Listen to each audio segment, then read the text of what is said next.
আমরা অনেক সময় যখন একটা শত্রুর বিরুদ্ধে লড়াই করি, একটা অপশক্তির বিরুদ্ধে লড়াই করি, তখন আমাদের মধ্যেও নানাভাবে আমরা যখন নতুন যাত্রা করতে চাই, সেই অপশক্তির ছায়া ভর করতে থাকে। কেননা একটা ব্যবস্থার মধ্যে আমরা থাকি, সেই ব্যবস্থা নানাভাবে তার যে আষ্টেপৃষ্ঠে জড়িয়ে থাকার শক্তি সেটাকে রক্ষা করে চলে। আমরা একটা সরকারের পতন ঘটিয়েছি, যে সরকারটা একটা ফ্যাসিস্ট শাসন জারি করতে চেয়েছিল, অনেকটা সক্ষম হয়েছিল। গুম, খুন, অত্যাচার, নির্বিচার হত্যাকাণ্ড, বিরোধী মত দমন, নানাভাবে বিভাজন সৃষ্টি, নিষিদ্ধ করা, এই সবগুলো তার অস্ত্র ছিল। লুটপাট করা অভূতপূর্ব, একটা দেশের অর্থনীতির অর্ধেক ফোকলা করে দিয়েছে। এই যে শ্বেতপত্র কমিটি, তারা বলল $238 বিলিয়ন বাংলাদেশে লুট করে পাচার করে দেওয়া হয়েছে।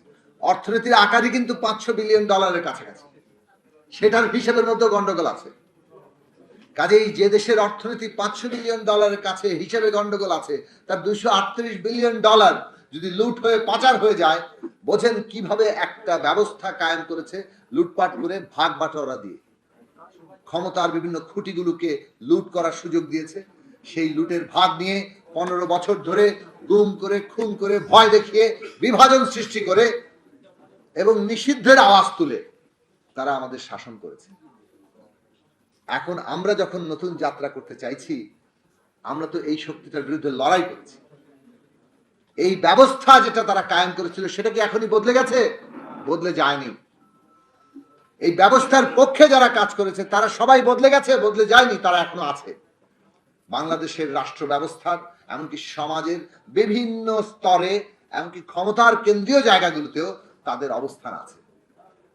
এইটা যেমন একদিকে সত্য, তেমনি আরেক দিকে সত্য হচ্ছে এই ব্যবস্থাটা, এই লোকগুলো সমেত, এই যারা আন্দোলনকারী, তারা যে লক্ষ্যে যেতে চায়, সেই লক্ষ্যে পৌঁছানোর ক্ষেত্রে নানা বাধা সৃষ্টি করবে।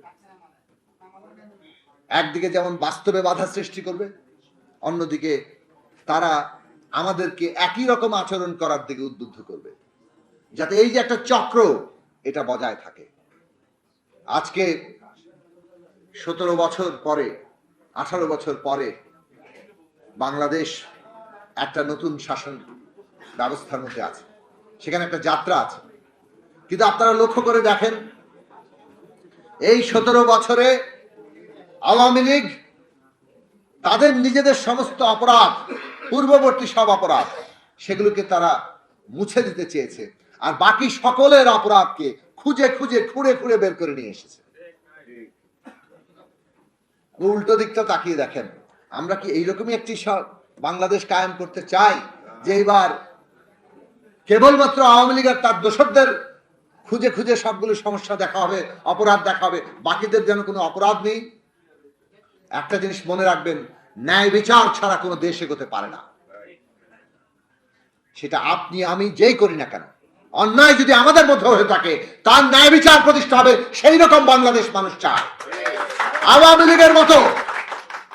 লীগের মতো একদলীয় চোখ, কানা চোখ, কেবল নিজেদের স্বার্থের বাইরে আর কোনো কিছু হবে না, এইরকম বাংলাদেশ চায় না। গণতান্ত্রিক ন্যায় বিচারের বাংলাদেশ মানে সবাইকে নিয়ে বাংলাদেশ। সেই কারণে আমরা সবসময় বলি, ন্যায় বিচার দিয়ে আমাদের যাত্রা করতে হবে। এবং সেই ন্যায় বিচার যেমন গত 15 বছরে যত গুম খুন হয়েছে, যত নির্বিচার হত্যাকাণ্ড হয়েছে জুলাই আগস্ট পর্যন্ত, যত লুটপাট হয়েছে, ক্ষমতার ব্যবহার হয়েছে, সেটার যেমন ন্যায় বিচার, তেমনি আমরা 1971 সাল থেকে 53 বছর বাংলাদেশ ভুলে যাইনি। সেটাও আমাদেরকে খেয়াল রাখতে হবে। এবং সেই ন্যায় বিচারের বাংলাদেশ প্রতিষ্ঠার মধ্য দিয়ে সত্যিকার অর্থে আগামী দিনে যদি আমরা আর ফ্যাসিবাদকে মাথা চাড়া দিয়ে দেখতে না চাই, আমাদের এই রাষ্ট্র ক্ষমতাকে ব্যবহার করে আর কোন শক্তি যাতে ফ্যাসিস্ট হয়ে উঠতে না পারে, সেইটা যদি আমরা নিশ্চিত করতে চাই, তাহলে বাংলাদেশে ন্যায় বিচার প্রতিষ্ঠা করতে হবে, যাতে যে কেউ অপরাধ করুক না কেন, বর্তমান সরকার করুক, ভবিষ্যতের সরকার করুক, তারাও জনগণ ন্যায় বিচার পাবে। সেই রকম রাষ্ট্র ব্যবস্থা আমাদের তৈরি করা দরকার। সেই রাষ্ট্র ব্যবস্থা তৈরি করতে গেলে ক্ষমতার জবাবদিহিতা দরকার।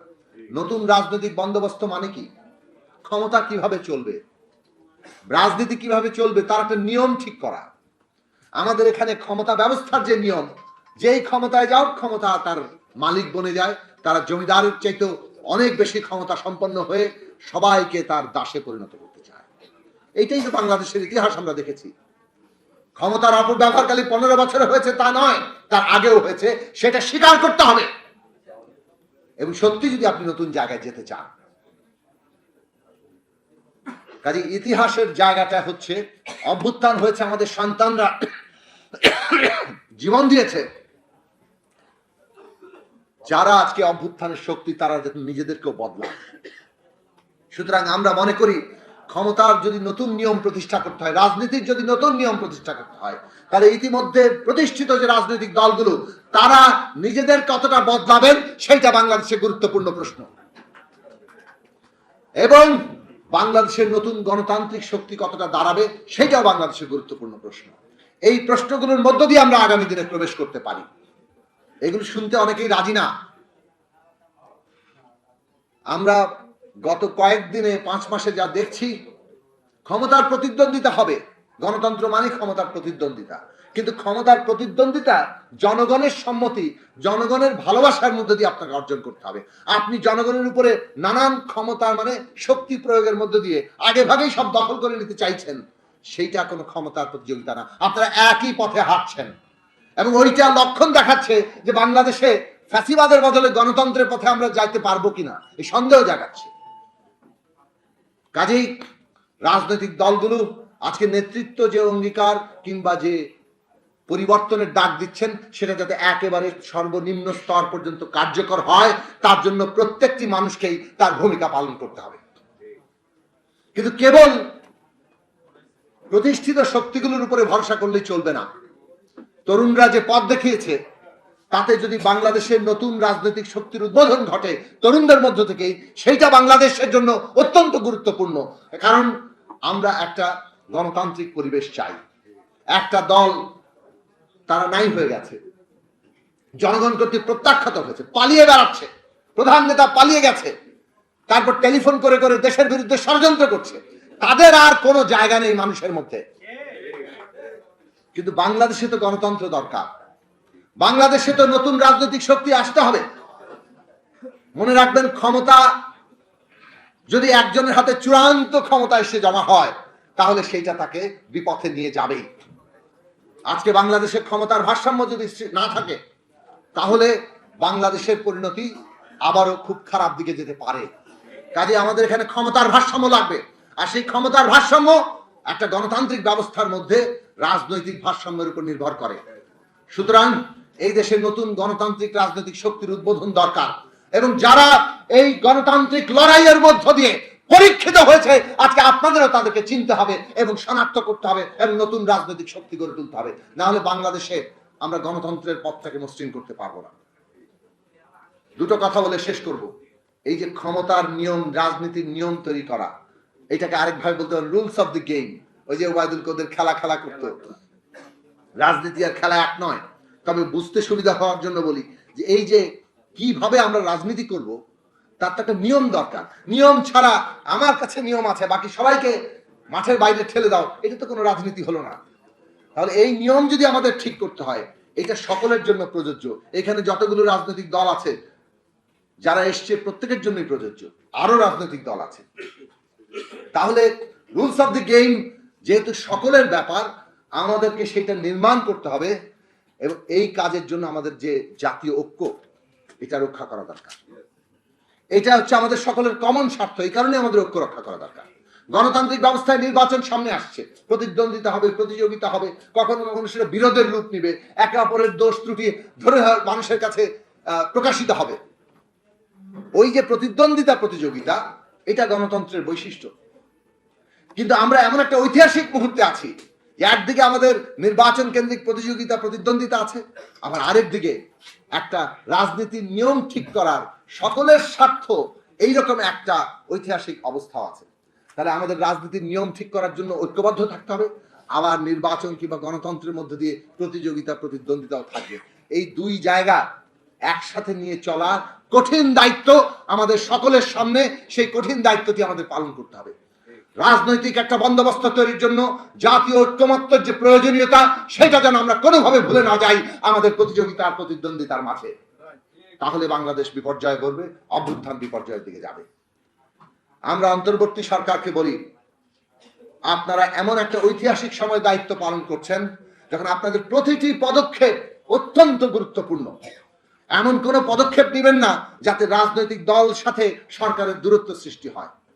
যদি রাজনৈতিক দলের সাথে সরকারের দূরত্ব সৃষ্টি হয়, এই দল যাদের সম্মতির ভিত্তিতে দাঁড়িয়ে আছে তাদের সাথে দূরত্ব তৈরি হলে সরকারের কিন্তু পায়ের তলায় মাটি থাকে না। কাজেই সরকারকে এই জনগণের সমস্ত প্রতিনিধি যারা, তাদেরকে নিয়ে এই রাজনৈতিক উত্তরণ শেষ করতে হবে, আগামী নির্বাচন সম্পন্ন করতে হবে এবং সেই পুরো প্রক্রিয়াটিকে ফ্যাসিলিটেট করতে হবে। আমরা শুরু থেকে বলেছি, এই অভ্যুত্থান সকলের অংশগ্রহণের মধ্যে দিয়ে হয়েছে। ছাত্রদের অগ্রণী ভূমিকা আমরা স্বীকার করি, কিন্তু বাংলাদেশে ছাত্র, শ্রমজীবী মানুষ, তরুণরা এবং তাদের অভিভাবকরা, দেশের সমস্ত রাজনৈতিক দলগুলো যারা ফ্যাসিবাদের বিরুদ্ধে লড়াই করেছে, শিশু, নারী, বাঙালি, আদিবাসী, হিন্দু, মুসলমান, প্রত্যেকেই জীবন দিয়েছেন, প্রত্যেকেই লড়াইয়ের মধ্যে ছিলেন। বাংলাদেশটাই যেন মাটি ফুঁড়ে নতুন করে জেগে উঠেছিল। এই বাংলাদেশের যে ঐক্য, সেই ঐক্যটা আমাদের ধরে রাখা দরকার। এখানে কোনো সিদ্ধান্ত কেউ এককভাবে নিতে পারেন না, কারো সিদ্ধান্ত কারো পুরোটার উপর চাপিয়ে দিতে পারেন না। এইটার পদ্ধতিগত জায়গা হবে কনসেনসাস, সমঝোতা, ঐক্যমত্য। কেননা এখানে বিভিন্ন শক্তি এক জায়গায় হয়েছে। জনগণের যে ঐক্য, সেটা কিভাবে প্রকাশিত হয়? জনগণকে যারা নানা দিক থেকে প্রতিনিধিত্ব করে, বিভিন্ন রাজনৈতিক দল করে, শ্রেণী পেশার সংগঠনগুলো করে, সিভিল সমাজের প্রতিনিধিত্ব করে, সর্বোপরি আমাদের ছাত্র সমাজ তারা করে। কাজেই সকলের প্রতিনিধিত্ব এবং সকলের মধ্যে একটা কনসেনসাসের ভিত্তিতে, সমঝোতা এবং ঐক্যমত্যের ভিত্তিতে আমাদেরকে এই রাজনৈতিক উত্তরণ পর্ব শেষ করতে হবে। এইটা এই সরকার ফ্যাসিলিটেট করার কাজ। সেখানে কোনো ভুল ত্রুটি হলে বড় ধরনের বিপর্যয়ের সম্ভাবনা। কাজেই সরকারকে সবসময় সতর্ক থাকতে হবে।